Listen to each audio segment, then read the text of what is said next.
لیکن شیعہ منافق سے وہ اشرا برداشت کہ شیعہ منافق مولا کو بشری تقاضوں میں دیکھتا ہے اور اس کو خطبۃ البیان کا یا خطبۃ الرجیہ کا شعور نہیں ہے. یہ فقراء ہے کہ جو جانتے ہیں کہ خطبۃ البیان کیا ہے، خطبۃ الرجیہ کیا ہے. اس کے بارے میں موضوع میرا تھا علم ماکانہ ما یکون. اس کے بعد پھر مجھے یہ خیال آیا کہ میں خطبۃ البیان پر کتاب لکھوں. پھر میری کتاب آئی خطبۃ البیان کی اسرار ولایت مطلقہ. پھر جب لال سائیں کا دیوان میں لکھ رہا تھا تو لوگوں نے کہا کہ خطبۃ البیان کا جو ہے سلسلہ اس کو لال سائی کے دیوان کا مقدمہ بنایا جائے، کشکول کتاب کا کیا بنایا جائے، وہ جو میری کتاب تھی خطبۃ البیان. اس کی وجہ یہی تھی کہ لال سائی کا جو دیوان ہے اس میں اتنے مسائل ہیں کہ وہ صرف یہ نہیں کہ عام آدمی نعرے لگا لے علی کی تعریف ہے. مسئلہ علی کی تعریف نہیں ہے. میں تو ابھی اس ترجمہ کرتے ہوئے گھبرا رہا ہوں. حیدریم، حیدری نہیں، میں خود حیدر ہوں. ترجمہ تو صحیح ہے، اس کا صحیح ترجمہ تو یہ ہے. حیدریم میں حیدر، کلندریم میں کلندر ہوں. علی کا بندہ بھی میں ہوں، حیدر بھی میں ہوں، علی بھی کا بندہ بھی ہوں. یہی بات کرتا معبود بھی خود ہے. آپ جو بات کر رہے ہیں اب میں یہیں سے شروع کر رہا ہوں. ایک طرف کیا کہا گیا کہ علی اللہ میں ازل سے علی اللہ کہہ رہا ہوں. حیدریم قلندرم میں قلندر بندہ مرتضی علی اور علی کا بندہ بھی ہوں. یہ کیا ہے؟ کیا یہ کوئی تضاد ہے یا مالک کا راز ہے یا صرف راز ہے یا وحدت الوجود کے لامتناہی سمندر پر معرفت کا پردہ ہے جو ہر ایک کے لیے نہیں ہے؟ یا یوں کہا جائے کہ وہ جو وجوب اور امکا کے درمیان ایک خط ہے، وجوب اور امکا کے درمیان جو ایک خط ہے وہ تو کہیں علی اللہ نہیں ہے. میں زیادہ دقیق گفتگو نہیں کروں گا اس کو سمیٹتے ہوئے، کیونکہ بات یہ ہے، دیکھیے سورج ہے اس کی روشنی ہے. کیا ہم ٹارچ سے سورج کی روشنی دیکھتے ہیں، چراغ کی لو سے سورج کی روشنی دیکھتے ہیں یا سورج سے سورج کی روشنی دیکھتے ہیں؟ کہ سورج اپنی معرفت خود دیتا ہے، وہ ٹارچ کی روشنی کا محتاج نہیں ہے کہ ٹارچ کی روشنی اس کی معرفت دے. وہ محتاج نہیں ہے کہ چراغ یا دیا یا موم بتی کی روشنی اس کی معرفت دے. سورج خود ہی اپنی روشنی. دیکھیے سورج تو فنا ہے، بقا تو نہیں، مخلوق ہے، اس کو ہی فنا ہونا ہے. لیکن میں اس والشمس والضحیٰ کا کیا کروں جو ڈوبتا ہی نہیں. تو قول مولانا روم کے ذات سبب فرمود یزدا والضحیٰ نور ضمیر مصطفیٰ. ارے یہ سورج تو مشرق سے طلوع ہو کے مغرب میں جا کے ڈوب جاتا ہے. اس شمس مطلقہ کا کیا کروں، اس شمس ولایت کا کیا کروں جس کو غروب ہی نہیں ہے، جو کہیں عجائبات کا مظہر ہے تو کہیں خود اللہ کا چہرہ ہے جس کو فنا نہیں. یہی کہا نا قرآن نے، کلو شیء ہالک الا وجہہ، کہ ہر چیز فنا ہو جائے گی لیکن اللہ کا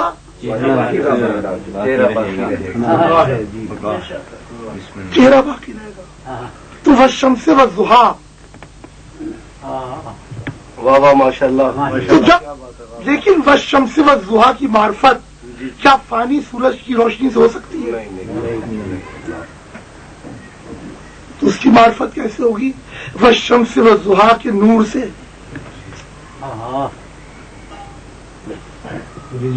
ان کے نور سے، ان کی روشنی سے، جیسے سورج کی روشنی سے سورج کی معرفت، والشمس والضحیٰ کے نور سے ان کی معرفت. تو مالک نے اپنی معرفت خود کرائی ہے. مالک نے اپنی بندگی کرائی تو پہلے بندگی کا خود طریقہ دکھایا کس طرح سے بندگی ہو. ماشاءاللہ. مالک نے اپنا سجدہ کرایا تو پہلے خود سجدہ کر کے دکھایا دیکھو سجدہ اس طرح ہوتا. بولو بولو بولو لال کرم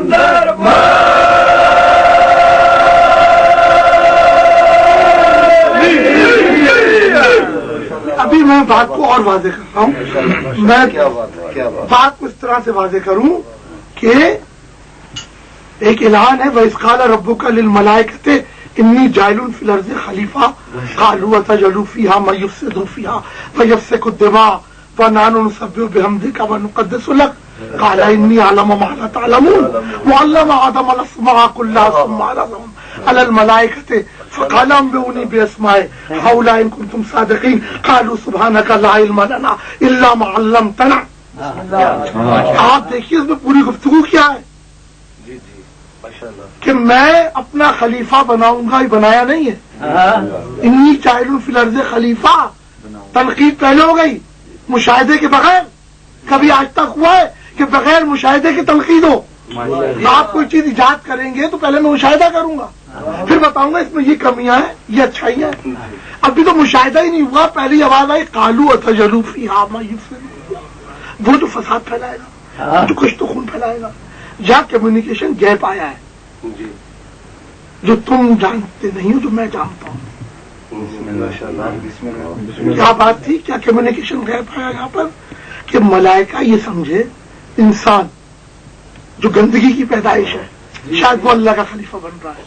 جو بندر کے ارتقاء سے انسان بنا ہے جو حیوانی ارتقاء سے انسان بنا ہے شاید وہ اللہ کا خلیفہ بنے گا.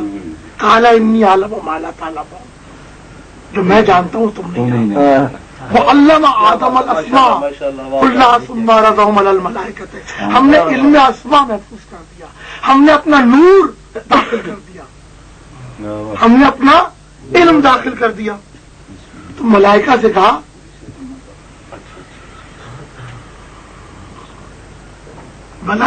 کہ سجدے میں گر جاؤ. ملائکہ سجدے میں گر گئے. اب سوال یہ پیدا ہوتا ہے کہ اللہ نے اپنا کل داخل کر دیا. اللہ نے اپنا علم اسما داخل کر دیا. تو جس نے اپنا کل داخل کیا ہو وہ گناہ کرے گا وہ ننگا پھرے گا زمین پر. یعنی پھر اللہ کا علم ناقص ہے. یہ جو اللہ کے چاہنے والے ہیں یار کم سے کم اللہ کی چاہت میں ابلیس ہی بن جاتے یار. یہ بیچ کا راستہ کون سا ہے؟ پھر حضرت ابلیس نے یہ کہا نا اے اللہ تو لائق سجدہ ہے. یہ جس کو تو سجدہ کرنے کو کہہ رہا ہے یہ تو مولا ہے. یہ تو تیرا ظہور ہے.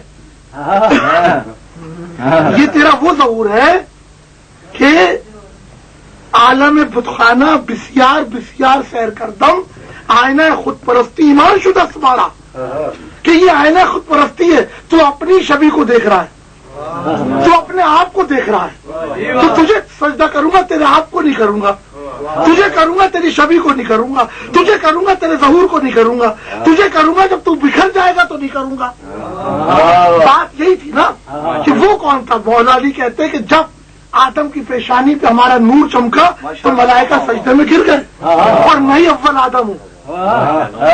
تو جو مولا ہو وہ گندم کھائے گا گناہ کرے گا وہ ننگا پھرے گا نہیں. وہ انسان تھا جس نے کشت و خون پھیلایا تھا. یہ ساری اس کی حرکتیں تھیں. یہی کمیونیکیشن گیپ تھا. یہ تو مولا تھا. یا تو ڈبیٹ اتنی سی ہے کہ اللہ رب العزت کہہ رہا ہے کہ سجدہ کرو ابلیس کہہ رہا ہے کہ نہیں آپ لائق کے سجدہ ہو. کیونکہ حضرت ابلیس اللہ کے بہت بڑے عاشق. ان سے زیادہ کسی نے نمازیں نہیں پڑھی. ان سے زیادہ کسی نے عبادت نہیں کی. اس میں کیا شک. تبھی تو اللہ نے مہلت دی. کیونکہ اللہ کی گڈ بک میں تھے نا جبھی مہلت دی. جاؤ تم کو مہلت دی. اور مہلت کے بعد بھی ان کا کچھ بگڑنے والا نہیں ہے. کیونکہ مہلت کے بعد بھی اب ان کا مسئلہ اللہ کے پاس نہیں ہے. وہ تو پاک بطول کے در پہ جا کے پوچھیں گے کہ بھئی میں تو بہت برا تھا میں نے سجدہ نہیں کیا لیکن یہ بتاؤ تمہارے گھر کو آگ کس نے لگائی؟ میں نے. تمہارے خیمے کس نے جلائے؟ میں نے. کربلا میں جو کچھ ہوا میں نے کیا. ہمارے تو پر جلتے ہیں، آپ کے در پہ آتے ہوئے ہمارے پر جلتے ہیں. تو سب انسان کے نفس امارہ کا کام ہے. انسان کا نفس امارہ، اس کی خواہشات کربلا والوں کی قاتل ہے. اس کی خواہشات نفس محمد و آل محمد کے دشمن ہے. تو میرے بھائی بات یہ ہے جو میں سمجھانا چاہتا ہوں کہ اللہ کی صفت اور قدرت کے ظہور کو مولا کہتے ہیں. اللہ کی ولایت مطلقہ کے ظہور کو مولا کہتے ہیں. اس بات کو آپ سمجھیں کہ لطافت بے کثافت جلوہ پیدا کر نہیں سکتی. ہر اللہ کے علم کو کہاں دیکھوں، اللہ کے حکیم ہونے کو کہاں دیکھوں، اس کے رحمان اور رحیم ہونے کو کہاں دیکھوں؟ ماشاءاللہ. میں کیا دیکھوں؟ اللہ جب خود کہے کہ وہ رؤوف رحیم ہے، ماشاءاللہ. جب وہ خود کہے، پھر یہ آیت کیا ہے؟ قل یا عبادی الذین اسرفوا علی انفسہم لا تقنطوا. مولانا روم کہتے ہیں بندہ خود خوانند احمد دررشاد جملہ علم رافقا قل یا عباد، کہ اللہ نے اپنی تمام مخلوقات کو محمد کی بندگی میں دے دیا. اگر دیکھنا ہے تو قل یا عباد کی آیت اٹھا کے دیکھو. اے رسول کہو اب یہ تمہارے بندے ہیں، سب یہ سب تمہارے بندے ہیں. پھر یہ کیا بات تھی؟ اور میں نے ابھی بکھل میں ایک لیکچر دیا تھا سل پر، اور سل پہ میری 2-4 تقریریں اور بھی ہوئی. شاید میں نے ایک CD آپ کو بھی دی تھی، ابھی مجھے یاد نہیں. کہ لفظ سل کے اوپر میں ایک کتاب لکھ رہا ہوں، اور یہ بہت اہم موضوع ہے. اس پر میری پوری کتاب آ رہی ہے، کیونکہ مجھ سے ایک صاحب نے سوال کیا تھا، اس سوال کا میں جواب دے رہا ہوں. اب یہ کتنے صفحوں میں ہوتی ہے؟ 100 صفحے میں، 200 صفحے میں، 10,000 صفحے میں، مجھے پتا نہیں. میں اس پر کام کر رہا ہوں.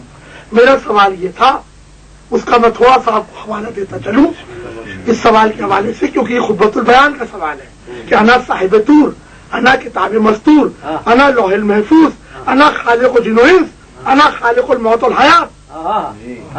تو بات یہ ہے کہ مولا کہتے سب کچھ میں ہوں.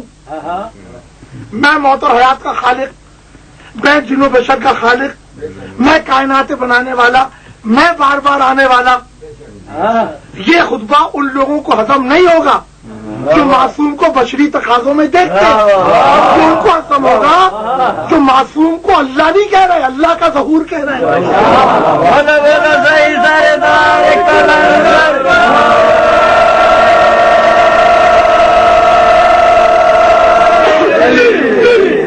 اگر صرف اللہ کہہ دیا تو اللہ تو غائب ہے. اللہ کا تو ظہور سمجھ میں ہی نہیں آئے گا. اس کی تو معرفت ہی محال ہے. اسے تو صفت کہنا شرک، اس کی طرف اشارہ کرنا بدعت، اس کو وجود کہنا غلط، کیونکہ جو وجود ہے وہ محدود ہے، لمیٹڈ ہے. معصوم کو ہستی کہنا گناہ ہے. معصوم ہستیوں کا خالق ہے، بے شک معصوم ہستیوں کا خالق ہے. تو میرے بھائی، اللہ کا ظہور، اللہ کی صفت اور قدرت کا ظہور، اللہ کا چہرہ، اللہ کی آنکھ، اللہ کا ہاتھ، یہ سب کیا ہے؟ اگر یہ کہا جائے کہ کوئی صاحب آئے باہر سے، میں گجرات سے آیا ہوں، میرا نام کیسر حیدری ہے، تو میں ان کے چہرے کی طرف نگاہ کروں گا. نہیں، آپ کا چہرہ تو کیسر حیدری والا نہیں ہے، میں آپ کو نہیں جانتا. اب میں جاؤں گجرات تو کیسر صاحب مجھے بلائیں گے، بسم اللہ. اگر میرے نام سے کوئی اور جائے تو کیسر کا چہرہ ان کی پہچان، میرا چہرہ میری پہچان، اللہ کا چہرہ اللہ کی پہچان. علی اللہ ازل گفتم، اگر چہرہ ہی نہیں تو اللہ کی پہچان کیا؟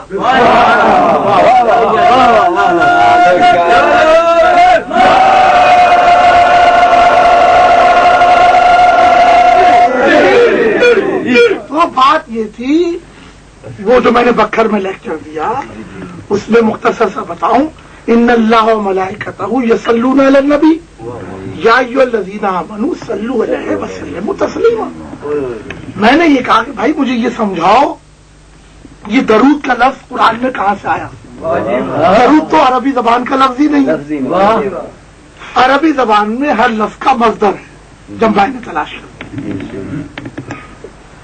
مصدر اصل کلام مصدر، سل مصدر ہے. سل کے معنی کیا ہے؟ جہاں آتش کو ٹھنڈا کیا جاتا ہے. سل کے معنی کیا ہے؟ جھک جانا. سل کے معنی کیا ہے؟ پرستش، اطاعت. اچھی مسئلہ ہے مولوی کا کہ جہاں لفظ سل اللہ کے لیے آئے تو عبادت ہے، محمد کے لیے آئے تو درود ہو گیا. تو کیا جبریل نے لکھا تھا کہ یہاں عربی زبان نکال کے ترکی زبان کا لفظ ڈال دینا؟ تو کھل کر کیوں نہیں کہتا ہے مولوی کہ اللہ اور اس کے ملائکہ محمد کی عبادت کرتے ہیں؟ ایمان والو تم